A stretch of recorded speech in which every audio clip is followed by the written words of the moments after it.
The next speaker is the Honourable Douglas.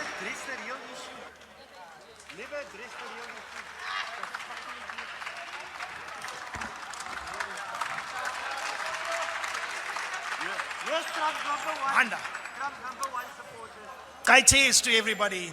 I greet you all in the name of my Lord and Savior, Jesus Christ. And Honourable Speaker, Honourable Members of Parliament, the people of South Africa and the international community.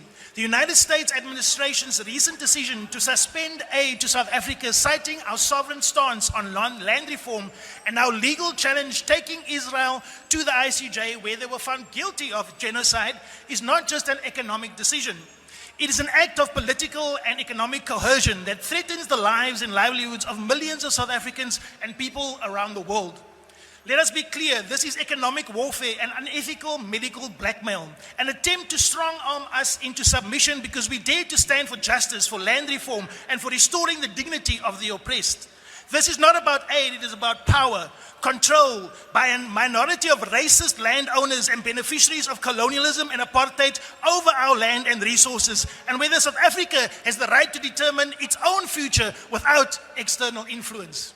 Yet, despite this provocation, let me make one thing abundantly clear. South Africa and the Umkhonto we Sizwe party and our party president, Jacob Zuma, are not America's enemy. Under President Zuma's presidency, America and South Africa enjoyed good, stable trade and diplomatic relations. We seek trade, partnership, and mutual prosperity. We are not anti-West, we are not anti-white, nor do we have hostility towards Europe, China, Russia, the Middle East, or Latin America, because this country and MK is non-aligned. And we will stay non-aligned, and we will put the interests of South Africans first.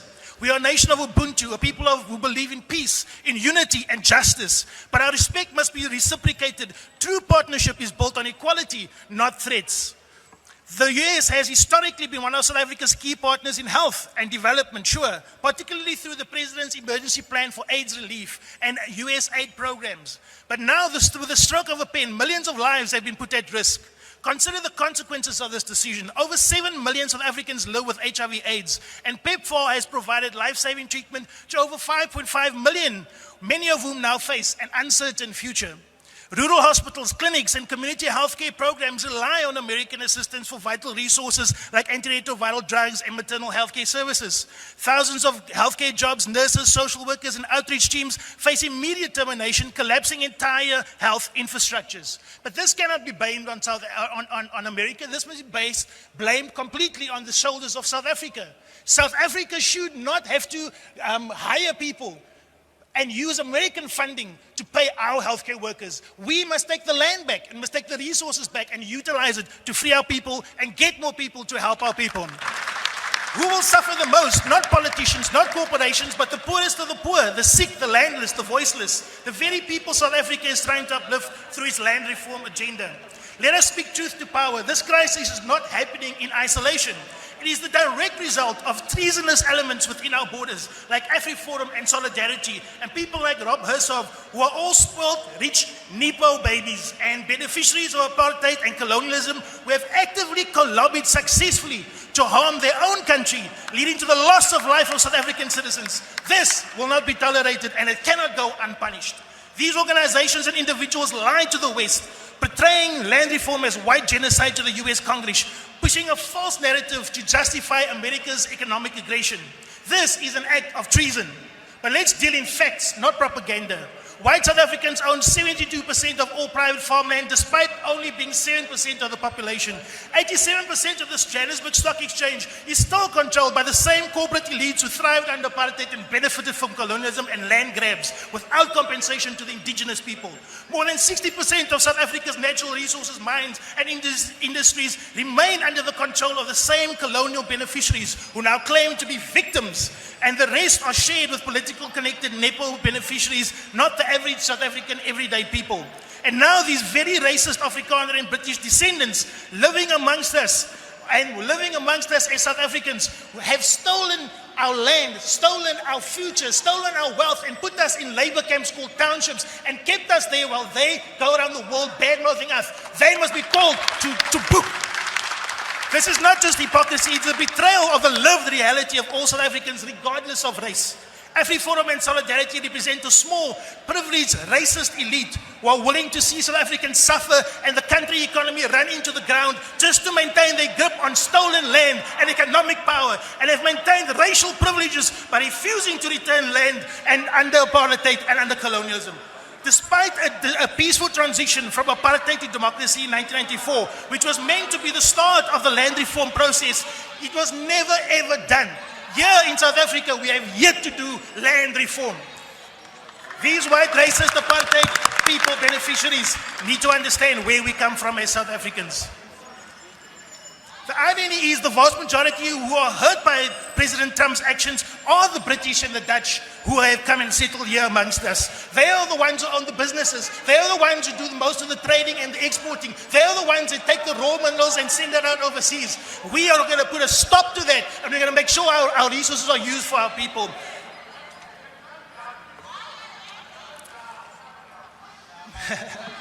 Thank you. South Africa is America's largest trading partner in Africa, with over 600 American companies operating in our economy.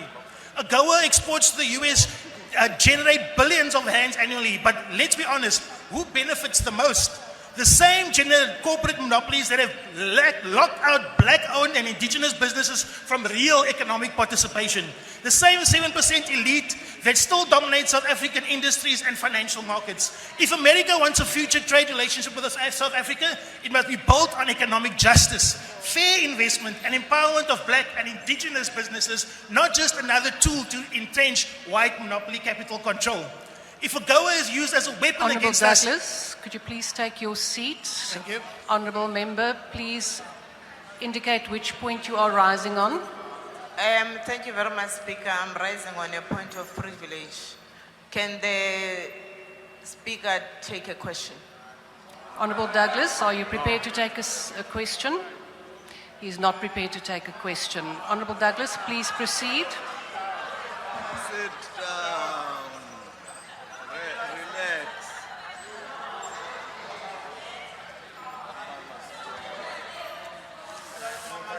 Let me continue. If AGOA is used as a weapon against us, then South Africa has other options. We have BRICS, a growing economic powers that does not operate through threats and intimidation.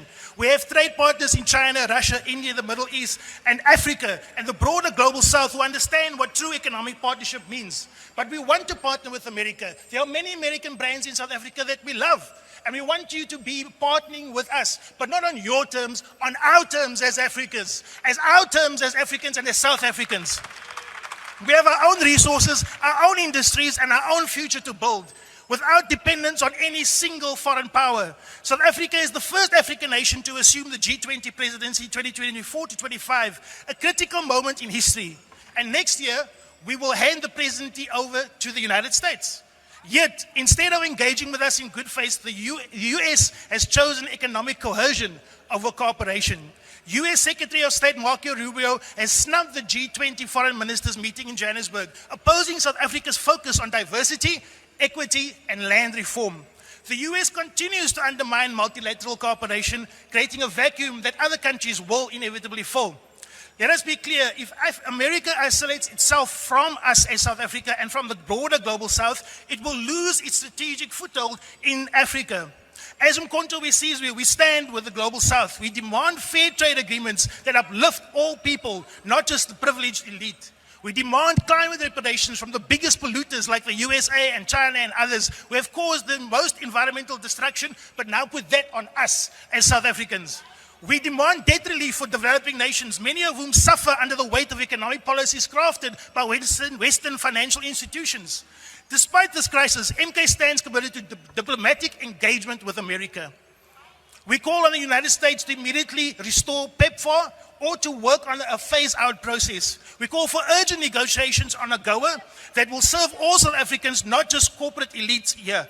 We call on all America to respect South Africa's sovereignty on land reform, foreign policy, and economic self-determination. If the United States wants a strong economic and diplomatic relationship with South Africa, it must be built on respect, fairness, and genuine partnership, not threats, blackmail, or economic warfare. Mr. Chair, I think we in that stage where people don't Honourable understand. Douglas, just a minute. My apologies for interrupting you, but honourable members, please keep the volume down and also do not. I'm talking to all sides, but I am reacting to the fact that a member. Honourable member, please On is switch off Deputy your Minister microphone. Mambelasa, Chair. I am busy with the member at the back. Please do not go to the point where you shout "shut up" to people. It is not parliamentary, so please proceed, Honourable Douglas. Point of order, Chair. Point of order, Chair. Yes, honourable member. What point are you rising on? On rule number 91, you cannot allow the other side to be shouting at our speaker and you are not controlling them. Please, call them to order. Honourable member. Which other side? Honourable Minister, I have not recognised you. Honourable members, please keep the volume down so that we can listen to the speaker.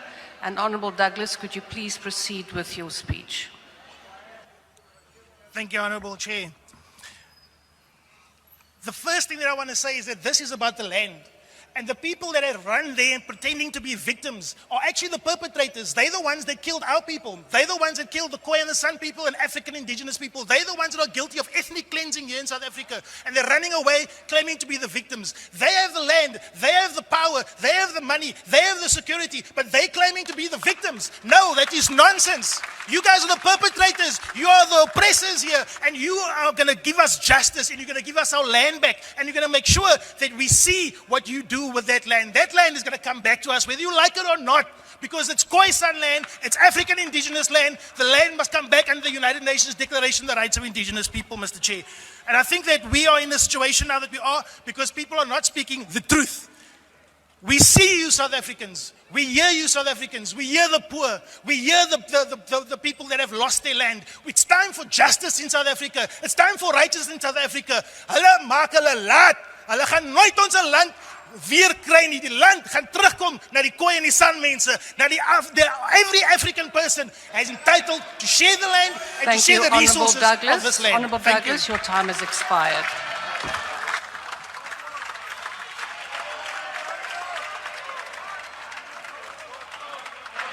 The next speaker is the Honourable Leroux.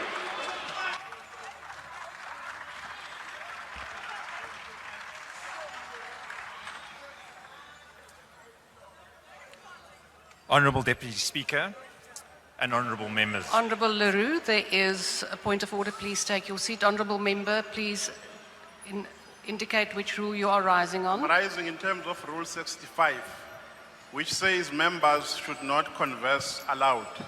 I did not want to stand while the speaker was on the podium because I did not want to disturb him. But we are noting, Chair, that each time our speakers go to the podium, they get howled by these howlers of the ANC. And you fail to protect them. We can't And we are hear not you. taking We that can't hear you. you. We can't hear you. Honourable, We don't hear you. Honourable Minister, I have not recognised you. There is now a point on the floor. I will now first deal with that matter. Honourable members, I have requested both sides to turn down the volume, and it goes for all the sides and all the members. So it is not only members of the ANC, it is also your members. It is all over. So I make an appeal to all of you, and I've now ruled on that matter. We will now proceed. Honourable Skosana. Is it Honourable Skosana? I can't see that. Please proceed. Yeah, no, it's me, Honourable Deputy Speaker. I'm rising in terms of Rule 84. The Honourable member say he's calling us howlers. He's calling the Honourable members of this House howlers. That is unparliamentary, Deputy Speaker. Secondly, Deputy Speaker, secondly, a point of order must be raised immediately when the transgression is made in the House.